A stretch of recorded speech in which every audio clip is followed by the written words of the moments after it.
ಮೊದಲಿಗೆ ದೇವಯಾನಿ, ಅರೆ ಭೂಮಿ ಬಾ ಪುಟ್ಟಿ. ದೇವಯಾನಿ ಅಮ್ಮ ನೀವೇನಿಲ್ಲಿ, ಯಾಕೆ ನಿದ್ರೆ ಬರಲಿಲ್ವಾ? ಅದು ಆ್ಯಕ್ಚುಲಿ ಹೌದು, ನಿದ್ದೆ ಬರಲಿಲ್ಲ, ಅದಕ್ಕೆ ರೂಮಿಂದ ಹೊರಗಡೆ ಬಂದನಾ. ಇಲ್ಲಿ ಬಂದು ನೋಡ್ತೀನಿ ಶಾರದಕ್ಕನ ರೂಮಲ್ಲಿ ಲೈಟ್ ಆನ್ ಆಗಿತ್ತು. ಎದ್ದಿದಾರೋ ಏನೋ ಪಾಪ, ನೀರೇನಾದರೂ ಬೇಕಿತ್ತೋ ಕೇಳೋಣ ಅಂತ ಬಂದೆ. ನೋಡಿದರೆ ಮಗು ಥರ ಹೇಗೆ ಮಲಗಿದ್ದಾರೆ ನೋಡು. ಹಾಗೆ ನೋಡ್ತಾ ನಿಂತ್ಬಿಟ್ಟೆ. ಮಗು ಥರ ಅಲ್ಲ ದೇವಯಾನಿ ಅಮ್ಮ, ಅವರು ಮಗುನೇ. ಓಕೆ ನೀನು ಮಲ್ಕೋ, ನಾನು ಹೊರಡ್ತೀನಿ. ಅಲ್ಲ, ಈ ಮಾತ್ರೆಗಳನ್ನು ನಾನು ಇಲ್ಲಿ ಇಟ್ಟಿದ್ದೆ, ಅದು ಹೇಗೆ ಇಲ್ಲಿಗೆ ಬಂತು? ಮೊದಲು ನಮ್ಮ ಸಾಹೇಬ್ರಿಗೆ ಹೇಳಿ ಒಂದು ಲಾಕರ್ ಮಾಡಿಸ್ಬಿಡ್ಬೇಕು. ಶಾರದಮ್ಮನ ಮಾತ್ರೆ ವಸ್ತುಗಳನ್ನೆಲ್ಲ ಜೋಪಾನವಾಗಿ ಎತ್ತಿಡಬೇಕು ನಾನು. ಆಗ ದೇವಯಾನಿ, ಯಾಕೆ ಭದ್ರಾ ನನ್ನ ಅವಾಯ್ಡ್ ಮಾಡ್ತಿದೀಯಾ? ನಾನಾ? ಇಲ್ಲ ಮೇಡಮ್, ನಾನು ಯಾಕೆ ನಿಮ್ಮನ್ನು ಅವಾಯ್ಡ್ ಮಾಡಲಿ? ಮತ್ತೆ ನಾನು ಎಷ್ಟು ಸಲ ಕಾಲ್ ಮಾಡಿದ್ದೀನಿ, ರಿಸೀವ್ ಮಾಡಲ್ಲ ಅಂತೀಯಾ, ವಾಪಸ್ ಕಾಲ್ ಮಾಡಲ್ಲ ಅಂತೀಯಾ? ಅಶ್ವಿನಿ ಬಗ್ಗೆ ತಿಳ್ಕೊ ಅಂತ ಹೇಳಿ ಎಷ್ಟು ದಿನ ಆಯಿತು?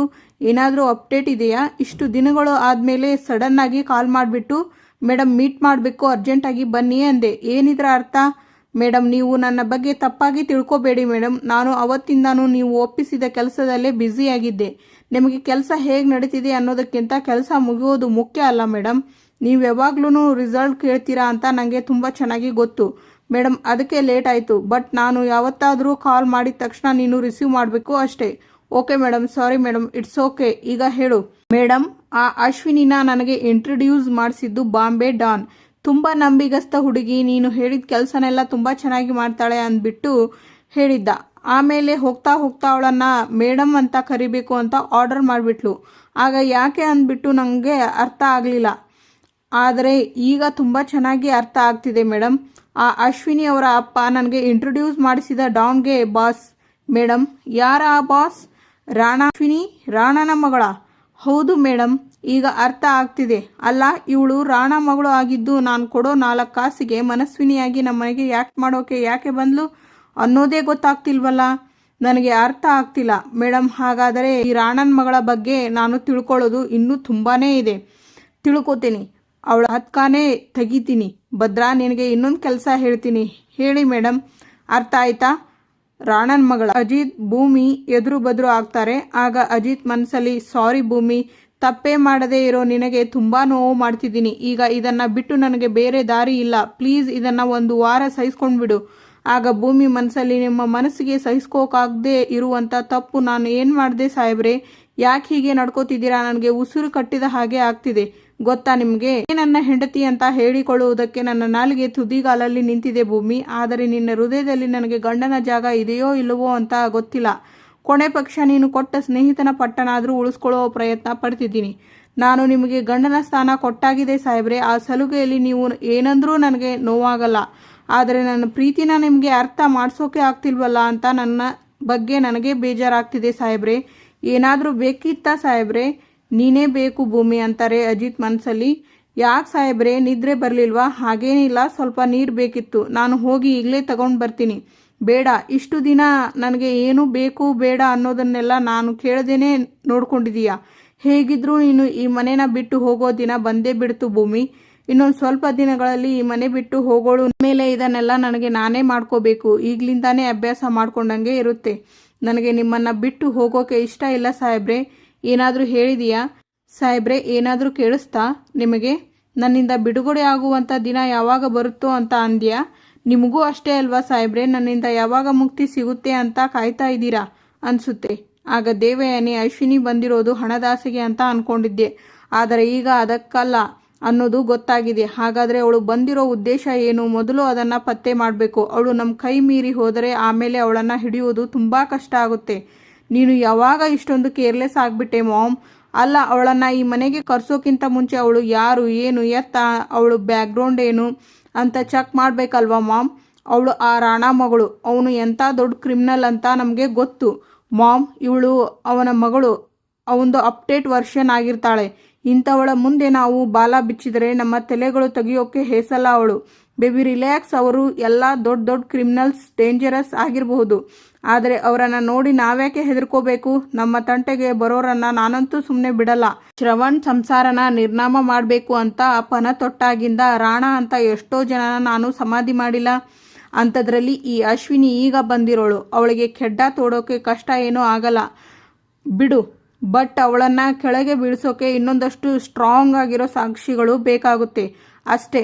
ಆಮೇಲೆ ನೀನು ಯಾವುದೇ ಕಾರಣಕ್ಕೂ ಅವಳನ್ನು ಕೆಣ್ಕೋಕ್ಕೆ ಹೋಗಬೇಡ. ನಿನ್ನ ಫೋಕಸ್ ಏನಿದ್ದರೂ ನಚ್ಚಿನ ಮದುವೆ ಆಗೋದರ ಕಡೆ ಇರಲಿ. ಆ ಅಜಿತ್ ಮತ್ತು ಭೂಮಿ ವಿಷಯಕ್ಕಂತೂ ತಲೆನೇ ಹಾಕಬೇಡ. ಸದ್ಯಕ್ಕೆ ನಮ್ಮ ಬೇಟೆ ಅಶ್ವಿನಿ, ಅವಳನ್ನು ಸೆದೆ ಬಡದರೆ ನಮ್ಮ ಕೆಲಸ ಸರಾಗವಾಗಿ ಆಗುತ್ತೆ. ಓಕೆ ಬೇಬಿ, ನೀನ ಮತ್ತೆ ನಚ್ಚಿ ಮದುವೆ ಡೇಟ್ ಫಿಕ್ಸ್ ಮಾಡೋಕೆ ನಾನು ಸಂಗೀತನ ಜೊತೆ ಹೊರಗಡೆ ಹೋಗ್ತಾ ಇದ್ದೀನಿ. ಬರೋವರೆಗೂ ಹುಷಾರಾಗಿರು. ಆದಷ್ಟು ನಚ್ಚಿಗೆ ಇಷ್ಟ ಆಗೋ ಥರ ನಡ್ಕೋ. Got it? ನಚಿಕೇತ್ ಅತ್ತೆಗೆ, ಬರೀ ನಾವು ಇಷ್ಟು ಜನ ಇದ್ದೀವಿ ತಿಂಡಿಗೆ ನಮ್ಮ ಮನೆಯಲ್ಲಿ.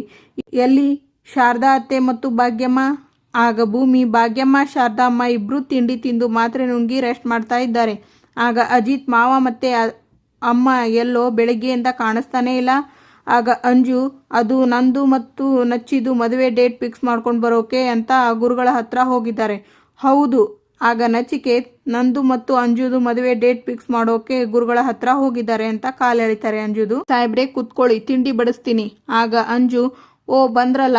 ಆಗ ಅಜಿತ್, ಹೋಗಿದ್ ಕೆಲಸ ಏನಾಯ್ತು? ಡೇಟ್ ಫಿಕ್ಸ್ ಮಾಡಿದ್ರ ಗುರುಗಳು? ಆಗ ಶ್ರವಣ್, ಓ ನಾವು ಬರೋದಕ್ಕಿಂತ ಮುಂಚೆ ಪೊಲೀಸ್ ಅವರಿಗೆ ವಿಷಯ ಗೊತ್ತಾಗ್ಬಿಟ್ಟಿದೆ. ಆಗ ಅಂಜು, ದೊಡ್ಡಪ್ಪ ಮಾವ ಎಲ್ಲಿ ಅಂತ ಕೇಳಿದ್ರು. ಅವಾಗ ನಾನೇ ಹೇಳಿದೆ, ಅಜಿತ್ ಮುಹೂರ್ತ ಹತ್ತಿರದಲ್ಲಿದೆಯೋ ಅಥವಾ ದೂರದಲ್ಲಿದೆ?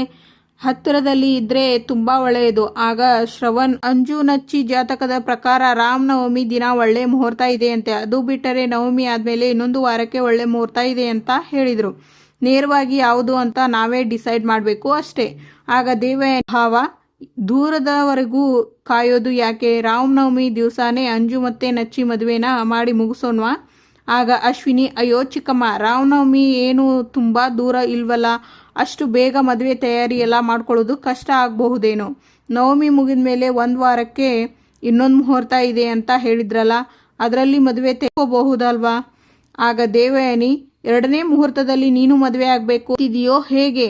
ಆಗ ಶ್ರವಣ್, ಇದು ಒಂಥರ ಒಳ್ಳೆಯ ಐಡಿಯಾ. ಒಂದೇ ಮುಹೂರ್ತದಲ್ಲಿ ಅಂಜು ಮನಸ್ವಿನಿ ಇಬ್ಬರದು ಮದುವೆ ಚೆನ್ನಾಗಿರುತ್ತೆ. ಆಗ ಅಜಿತ್, ಎಕ್ಸಾಕ್ಟ್ಲಿ ಮಾವ, ನೀವು ಹೇಳೋದು ಕರೆಕ್ಟ್ ಆಗಿದೆ. ಇಬ್ಬರ ಮದುವೆ ಒಂದೇ ಮುಹೂರ್ತದಲ್ಲಿ ಮಾಡ್ತು ಅಂತ ಹೇಳಿದರೆ ಒಂದು ಬಿಗ್ಗೆಸ್ಟ್ ಮೆಮೊರಿ ಆಗಿರುತ್ತೆ ನಮ್ಮ ಲೈಫ್ಗಳಲ್ಲಿ. ಹಾಗೆ ಮಾಡೋಣ. ಕಂದ, ನಿನ್ನ ಹುಡುಗನ್ನ ಕರೆಸ್ತೀನಿ ಅಂದಿದ್ಯಲ್ಲ, ಏನಾಯ್ತು? ಯಾಕೆ ಕಂದ ಸುಮ್ಮನಾಗ್ಬಿಟ್ಟೆ? ಆಗ ಅಶ್ವಿನಿ, ಅದು ಅಪ್ಪ, ಅವರು ಬಿಸ್ನೆಸ್ ಟ್ರಿಪ್ ಮೇಲೆ ಆಚೆ ಹೋಗಿದ್ದಾರೆ. ಇವತ್ತು ಈವ್ನಿಂಗ್ ಗೊತ್ತಾಗುತ್ತೆ ಯಾವಾಗ ವಾಪಸ್ ಬರ್ತಾರೆ ಅಂತ. ಸರಿ, ಹಾಗಿದ್ರೆ ಬನ್ನಿ ಎಲ್ಲ ತಿಂಡಿ ತಿನ್ನೋಣ. ಆಗ ಅಜಿತ್ ಮೊದಲನೇ ತುತ್ತು ಭೂಮಿಗೆ ತಿನ್ನಿಸ್ತಾರೆ. ಆಗ ನಚ್ಚಿ, ಒಂದು ಅಬ್ಸರ್ವೇಷನ್ನು ಅತ್ತಿಗೆ, ನಿಮಗೆ ಯಾವಾಗಲೂ ಬ್ರೋ ತಿನ್ನಿಸ್ತಾ ಇರ್ತಾನೆ, ನೀವು ಒಂದು ಸರ್ತಿ ಬ್ರೋಗೆ ತಿನ್ನಿಸಿ. ಅತ್ತಿಗೆ, ಏನು ಯೋಚನೆ ಮಾಡ್ತಿದ್ದೀರಾ, ತಿನ್ನಿಸಿ. ಆಗ ಭೂಮಿ ಅಜಿತ್ಗೆ ತಿನ್ನಿಸುತ್ತಾರೆ. ಆಗ ಅಜಿತ್ ಕಣ್ಣಲ್ಲಿ ನೀರು ಬಂದಿರುತ್ತೆ. ಆಗ ಅಜಿತ್, ಸ್ಟೇಷನ್ಗೆ ಲೇಟ್ ಆಯಿತು, ವಾಲೆಟ್ ಎಲ್ಲಿಟ್ಟಿದ್ದೀನಿ? ಇಷ್ಟೊತ್ತಾಯಿತು. ಸತ್ಯಣ್ಣ ಯಾಕೆ ಇನ್ನೂ ಮನೆಗೆ ಬಂದಿಲ್ಲ? ಒಂದು ಫೋನ್ ಮಾಡೋಣ. Good morning Satyanna. ಶುಭೋದಯ ಹೇಳುವ ಲಹರಿಯಲ್ಲಿ ಇದೆಯಾ ಅಂದರೆ ವಿಷಯ ಏನಾದರೂ? ಆ ವಿಷಯ ಬಿಡಿ, ನೀವು ಇನ್ನೂ ಯಾಕೆ ಮನೆಗೆ ಬಂದಿಲ್ಲ? ನನಗೂ ಯಾಕೋ ಮನಸ್ಸಿಲ್ಲಪ್ಪ. ನನ್ನ ಜೀವನ ಒಂಥರ ಖಾಲಿ ಫಲವಾದಂಗೆ ಆಗ್ಬಿಟ್ಟಿದೆ. ಅಲ್ಲ, ಏನಾಯ್ತು ಸತ್ಯನ? ಯಾಕೆ ಒಂಥರ ಇದ್ದೀರಲ್ಲ, ಬೇಜಾರು? ನನಗ ಏನೋ ಹೇಳ್ತಿದೀಯಾ ನೀನು? ನಿಮ್ಮಿಬ್ಬರನ್ನ ನೋಡಿ ನನಗೆ ಬೇಜಾರಾಗ್ತಿದೆ, ಹೊಟ್ಟೆ ಉರಿತಾ ಇದೆ ಸತ್ಯಣ್ಣ. ಈಗ ಆ ವಿಷಯ ಬಿಟ್ಟು ಇಮಿಡಿಯೇಟಾಗಿ ಮನೆ ಹತ್ರ ಬನ್ನಿ, ಸ್ಟೇಷನ್ಗೆ ಹೊರಡೋಣ. ಬರ್ತೀನಿ ಕಣೋ. ಅದಕ್ಕೂ ಮುಂಚೆ ನನ್ನ ಒಂದು ಪ್ರಶ್ನೆಗೆ ನೀನು ಉತ್ತರ ಕೊಡಬೇಕು. ಭೂಮಿ ಹೇಗಿದ್ದಾಳೆ ಸತ್ಯಣ್ಣ? ನಾನು ಹೇಗಿದ್ದೀನಿ ಅನ್ನೋ ಚಿಂತೆನೇ ಇಲ್ಲ ಅಲ್ವಾ ನಿನಗೆ?